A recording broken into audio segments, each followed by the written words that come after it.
ஓரிரு கருத்துக்களை சொல்லி நான் முடித்து விடுவேன், அவருக்கு இடம் கொடுத்து விடுவேன். அவுரங்கசீப் கோயில்களை எல்லாம் இடித்தார். 800 ஆண்டு காலம் முஸ்லிம்கள் ஆண்டிருக்கிறார்களே, அவர்கள் கோயில்கள் எல்லாம் இடித்திருந்தால் இன்றைக்கு பழமையான கோயில்கள் இன்றைக்கு வரைக்கும் நிற்கின்றனவே, எப்படி இவை மிஞ்சின? வாழால் பரப்பப்பட்டது என்று சொல்கிறார்களே, 800 வருஷம் ஆண்டிருக்கிறார்கள் முஸ்லிம்கள். இன்றைக்கு வாழால் பரப்பப்பட்டிருந்தால் இந்திய நாட்டிலே எல்லோருமே முஸ்லீமாக இருந்திருக்க வேண்டுமே, ஏன் இல்லை? பெரும்பான்மையாக கூட இல்லையே, ஏன் சிறுபான்மை? தலைநகரமாக இருந்த டெல்லியிலேயே பெரும்பான்மையாக இல்லையே, ஏன் சிறுபான்மை? எவ்வளவு பொய்கள்! அண்மையிலே மதுரை ஆதீன வரலாறு ஒன்று வெளியிட்டிருக்கிறார்கள். மதுரை ஆதீன வரலாறு. இந்த ஆதீன பீடாதிபதி எனக்கு அனுப்பி வைத்திருந்தார். அதை படித்தேன், அதிர்ச்சி அடைந்தேன். அதில் என்ன இருக்கிறது? அவுரங்கசீப் மதுரை ஆதீனத்திற்கு பூஜை தளவாட சாமான்கள் டெல்லியில் இருந்து அனுப்பி வைத்தார்னு இருக்குது. ஆவணம், ரெக்கார்ட். அவரைத்தான் பார்த்து சொல்லுகிறார்கள் கோயில்கள் எல்லாம் இடித்தார். இதை மட்டும் சொல்லி நான் நிறைவு செய்கிறேன். அவுரங்கசீப் காசியில் இருக்கிற ஆலயத்தை இடித்தார், எழுதி வச்சிருக்கிறார். இந்துக்கள் படித்தால் கொதிக்கத்தான் செய்வார்கள், கொதிக்க வேண்டும் எழுதி வச்சிருக்கிறான். அவுரங்கசீப் இடித்தாரா? ஆம், இடித்தார். ஏன் இடித்தார்? அதை சொல்ல மாட்டான்.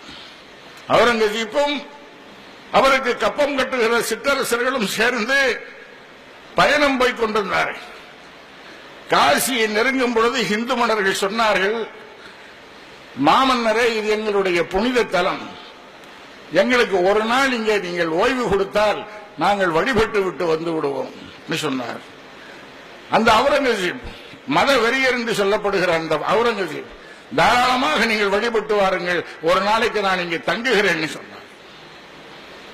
அப்படியே எல்லோரும் வழிபட்டு விட்டு வந்து விட்டார்கள். மாலை நேரம் திரும்பி விட்டார்கள்.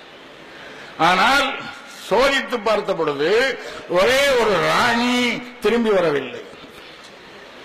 தேடி பார்த்தார்கள், எங்கும் கிடைக்கவில்லை.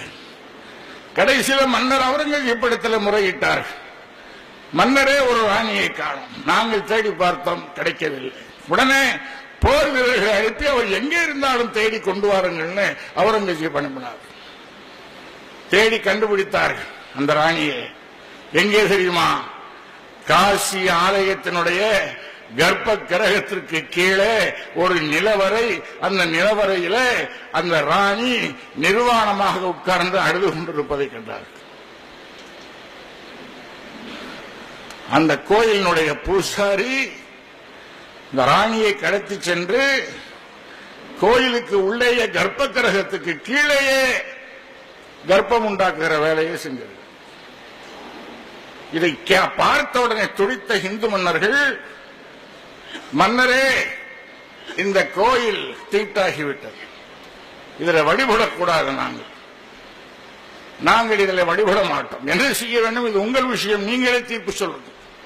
இதை இடித்து விடலாம், இதை இடித்துவிட்டு நீங்கள் எங்களுக்கு புதுசாக கோயில் கட்டி கொடுங்கள் என்று சொல்ல, அதற்காக இடிக்கப்பட்டு இன்றைக்கு இருக்கிற காசி ஆலயம் அவுரங்கசீப்பினால் கட்டி முடிக்கப்பட்டது.